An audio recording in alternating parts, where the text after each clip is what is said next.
So, the Tour de France 2024 has come to an end with Tadej Pogacar as its overall victor, 6 minutes 17 on Jonas Vingegaard. In today's video, I'll go over every team that competed in this Tour de France, and I'll rate their performance from S tier, the best of the best, to DNS. They might as well have not competed. Anyway, let's kick it off with Alpecin-de-Koning. Let's be honest, they didn't have a great start. It took them until stage 10 for Jasper Philipsen and his lead out to get it right. But once they took one victory, the rest kept coming. 3 stage wins in the end for Jasper Philipsen and Alpecin-de-Koning, but no green jersey. And next to that, just like last year, Mathieu van der Poel was only kind of present in that lead-out train, uncompetitive in breakaway stages. Anyway, if the team had secured green, I'd give them S tier, but it's gonna be A tier for Alpecin-de-Koning for me, our first team on the board. Our next team, Groupama FDJ, had a pretty abysmal Tour de France. David Gaudu looked bad before the Tour de France, and at the Tour de France, surprise, he looked pretty bad again. They were active in breakaways though, with Gaudu, with Madouas, with Pacher, etc., but not competitive. And honestly, my biggest gripe with the team is, why did they send Lenny Martinez, who was out of form at the Tour de Suisse, to the Tour de France, and maybe hinder his Vuelta appearance later this year? That decision makes absolutely no sense to me. Anyway, Groupama FDJ deserves to be at the very bottom of our ranking in DNS, because if they weren't at the Tour de France, I wouldn't have noticed. Next French team, the Decathlon Age Desert, with a fantastic season so far, but the Tour de France, not so much. Felix Gall was one of the breakout riders last year, an amazing climber, but this year, his climbing didn't look that great, his time trial is horrendous, and in echelons, he blows away like a leaf. In the end, no top 10 for Felix Gall, and that's what you're aiming for. They've got Sam Bennett as a sprinter, but he's just not good enough to win a sprint at the Tour de France, and he never came close. I do want to give a shout out to Bruno Armirail, active in breakaways, in solid breakaways as well, but the team just wasn't competitive in these breakaways, so I'll do the same as Groupama FDJ at the bottom of the ranking in DNS, because this team might as well have not started. And while I'm on a roll, let's talk about Cofidis. If what you're fighting for in a Grand Tour is place 3 in the points classification, then I don't know what to say. It's actually quite interesting because they got 4 top 10s, but it's like P10, P9, P9, P7 with Kokar, and then he gets fed in the points classification because of intermediate sprints where he beats sprinters. So yeah, congrats, I guess. I did like seeing Guillaume Martin at a solid level in week 3, but he was also just not competitive in breakaways. Meanwhile, Yoni Zagaria left the race due to illness, no stage victories for the team. It's D tier for Cofidis for me. I almost put them in DNS as well. But hey, to prove that I don't hate French teams, let's talk about Arkea. Honestly, I want to thank Arkea, because in every Grand Tour tier list I've done, the Tour de France last year, the Vuelta, Giro this year, Arkea was at the bottom of the ranking, but that is not the case this time. Thanks to Kevin Vauquelin winning stage 2 of the Tour de France, the San Luca stage from the breakaway. Now, Arnaud Démare was basically uncompetitive in the sprints, and the one time that he was competitive, he tried to barrier out Van Aert and got relegated, so that's not great, but this is a pro team, not a World Tour team. Actually,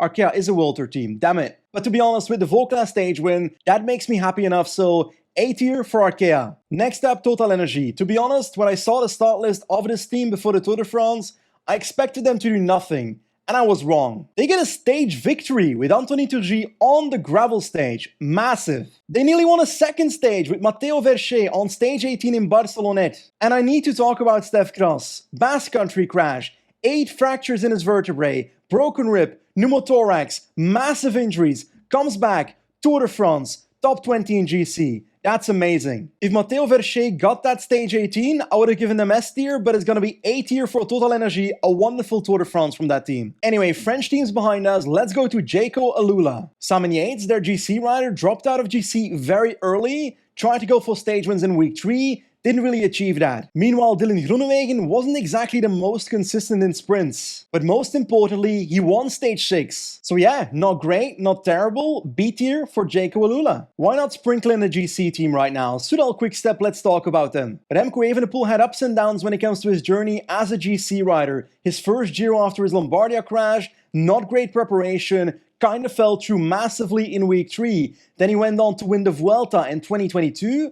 But that last week was pretty soft, let's say that. He came back to the Giro last year. First week, fantastic, but got COVID on the rest day. And now Remco Evenepoel made his debut at the Tour de France, and he did that very impressively. He podiums the Tour de France and proves once and for all that he is a GC rider. If anyone still doubted that, He was consistent across 3 weeks. His time trial, the first one, he won, so that's a stage win. The team around him, Landa, finishes 5th in this Tour de France, so also fantastic, and he was there as a domestique when needed. Last year in this tier list, I put Johnny Moscon in DNS by himself. This year, he was fantastic. Vervaeke had COVID, Casper Pedersen crashed out, Hirt crashed in the first week, Van Wilder kind of disappointed, but in total, this team deserves an A-tier performance. Remco did great, the team did great, so awesome to see. When it comes to Movistar, before this race started, I wasn't expecting much when it comes to GC from Enric Mas. Lascano had a great Dauphiné, but he went for stage victories here from the breakaway together with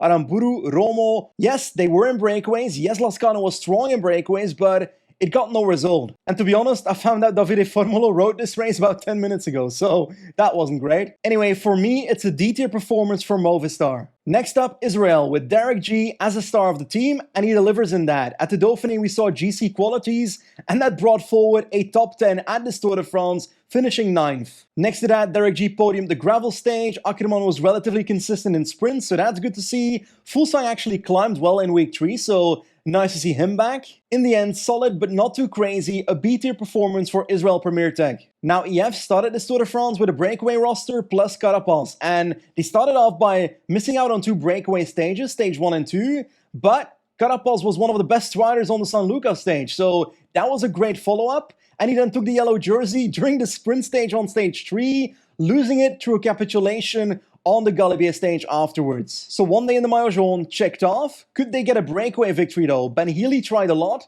Carapaz tried a lot, and eventually it worked out on stage 17 with Richard Carapaz as the team helped him get into breakaways. And to be honest, in the last 2 years at the Tour de France, the GC riders take a lot of week 3 mountain stages, so Healy and Carapaz could have won more if that wasn't the case, but that's just how it is. Anyway, A-tier performance for EF Education first, a good performance. Lidl-Trek, not so much, but it was also partially due to bad luck. Ciccone finished 11th in GC, just out of the top 10. Mes Pedersen was co-favored for the green jersey at the start and then eventually crashed out during a sprint. But it was nice seeing Jasper Stuyven being his old self at his best in breakaways, climbing very well as well, looking forward to the Olympics, but they did not get a stage victory, so D-tier performance for Lidl-Trek here. Next up, DSM-Firmenich PostNL with a fantastic first stage, winning with Romain Bardet, thanks to Frank van den Broek from the breakaway as well. That was a fantastic stage win. Romain Bardet in the yellow jersey. That's perfect to see. But outside of that, kind of nothing. It's a surprise to absolutely no one that Jakobsen was the worst transfer of last season. It's like watching a World Tour version of Jakub Mareško. He gets dropped on every hill. Anyway, a sprinter that can't position himself on a team that can't position a sprinter, never a good combination. This team goes into, let's say, B tier, thanks to Romain Bardet and Frank van den Broek. Onto a team that rode a fantastic Tour de France. Intermarche 1T with Binyam at the start here, the star of this Tour de France when it comes to sprint victories. Not 1, not 2, but 3 stage victories by Binyam. Nobody would have expected that before this race started, especially because he became so much better at positioning and flat sprints. Next to that, I loved seeing the team rally around him, Gerben Thijssen as well as a sweeper in his wheel, trying to steal points away from Jasper Philipsen at intermediate sprints. A wonderful team performance. Mike Teunissen on the 3rd stage win. Without him, he doesn't win that 3rd stage win. An S-tier performance, absolutely no doubt about it, massive overperformance. Now let's talk Lotto Destiny. First of all, Arnaud Delis, he's a bit too inexperienced in these Tour de France sprints, so he tends to choose the wrong line. He should have won stage 8. It's as simple as that. Seeing Maxime van Gils on San Luca in the white jersey, being one of the better riders there was fantastic to see, but in breakaways, they never really got it right until Victor Campenaerts delivered on stage 18 in Barcelona, a stage victory for Lotto Destiny. B tier is where I'd put Lotto Destiny. Next up, Bahrain. Usually when they come to a Grand Tour, they end up doing well in GC, but also take stage wins. That second part didn't really work in this Grand Tour because a lot of their team became ill, but Butrago delivered when it comes to GC, got 10th, so a top 10. With Phil Bauhaus, you can't expect to win a Tour de France sprint, but he was consistent, 5 top 10s and a 2nd place on stage 16. I was doubting between B tier and C tier, but I'll go with C tier when it comes to Bahrain Victorious. Or should I say, not so victorious. Now, a team that was very active in breakaways was Uno-X. Jonas Abrahamsen, star of their team in this Tour de France, went in the breakaway so much in week 1, won the polka dot jersey for, I think, 11 days. And despite Magnus Kort and Johannesson being in the team, Abrahamsen was the closest to a stage win, second on the San Luca stage. Next to that, 2 podiums for Christoph in sprints, which is actually pretty solid. And honestly, in my opinion, Jonas Abrahamsen should have won the super competitivity at this Tour de France, so I'll pretend he did. B tier for Uno-X for me. Now, this is what our board looks like with 5 teams to come. By the way, this video is sponsored by my favorite kit brand, Sirocco. Simply said, Sirocco offers quality kit at an affordable price. There's a link in the description of this video that can offer you 10% off Sirocco products, and loads of you have used it already. In the last month, the most sold products through that link are the following. The SRX Pro Elite bib shorts, their highest end bib shorts, still at a cheaper price point than most cycling brands. Second most sold is their entry-level bib shorts, the Flandrien ones. These are good for up to 3-hour rides. Lots of you seem to love buying your bib shorts at Sirocco, and I love them too. The most sold jersey is the M2 Colorado, also my favorite personally. Anyway, check out the link below, 10% off Sirocco products right now. Back to our tier list with a pretty big team, the Ineos Grenadiers. They came to this race with Carlos Rodriguez, Egan Bernal, Tom Pidcock, Geraint Thomas, a solid squad. In my opinion, realistic expectations for this team was a top 5 for Carlos Rodriguez, and they didn't achieve that. He got 7th after a pretty poor week 3. Now, the rest of the squad didn't have much luck. Geraint Thomas, Tom Pidcock, all COVID. They tried a few times in the breakaway with the Plus, with Thomas, but no real consolation prize. So this was the worst Tour de France for Ineos that I can remember in a long time. With the budget that this team has, they need to perform better. A D-tier performance for Ineos Grenadiers. For Astana Kazakhstan, I'll keep it simple. Yes, they are in a horrible spot when it comes to the UCI ranking, and this won't actually help them, but Mark Cavendish got his 36th victory at the Tour de France, and that's amazing for the team. That's why they came here and they delivered. So, an A-tier performance for Astana, who apparently got a new Chinese sponsor that might make them a super team, so let's see how that goes. Next up, Red Bull Bora Hansgrohe came here with Primož Roglic as their GC rider with a team built around him. In week 1, he actually didn't look great. He lost some time here and there and could have lost a lot more. In week 2, he started getting better, a podium on the time trial, and next to that, on the Primož stage, he was pretty solid. But unfortunately for Primož and the race, he crashed out in week 2.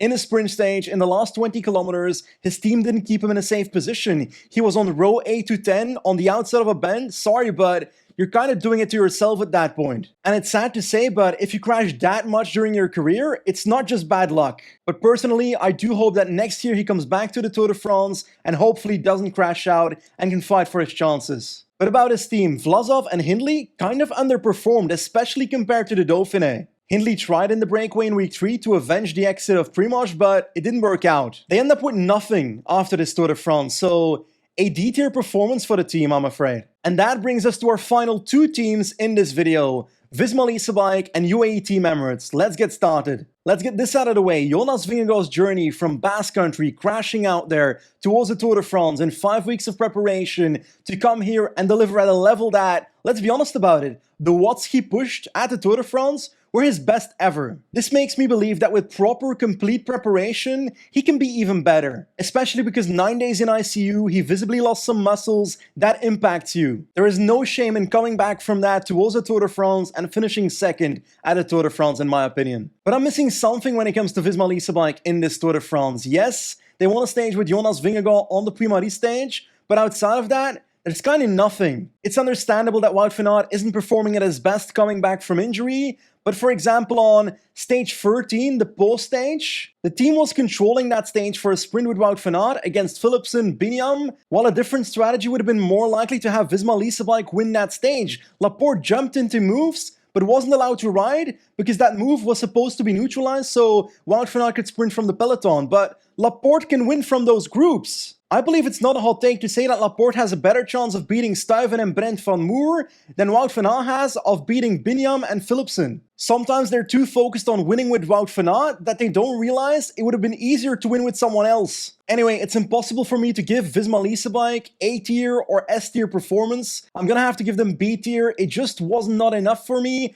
outside of a wonderful performance by Jonas Vingegaard. Now, UAE Team Emirates, I don't think it's gonna be surprising where I'll put them. They've got Tadej Pogacar winning the Tour de France, pretty much dominating the Tour de France, one vulnerability on the Primož stage, but outside of that, no trouble. In the end, he wins a historic 6 stages. That is massive. That is 12 stage wins across 2 Grand Tours, the Giro and the Tour this year. When it comes to the team around him, a massive shout out to Niels Spolit, who really stepped up in week 3, man. The mountains that man was climbing over better than actual climbers was truly insane. Now it's easy to zoom in on the in-house drama on the Galibier, Almeida shouting at Ayuso to come to the front to start relaying, etc. But Almeida finishes in the top 5 of this race, P4 at the Tour de France, that's great. With the level Joao Almeida has shown in this race, I believe he can win a Grand Tour, the Giro or the Vuelta. Tadej Pogacar dropped 2 of the greatest cycling performances of all time. He is the best cyclist in the world of all time, in my opinion, the best GC rider ever, especially with the level he's shown this year. So yeah, it's no surprise, UAE Team Emirates, S-tier performance at the top of the rankings together with Intermarche.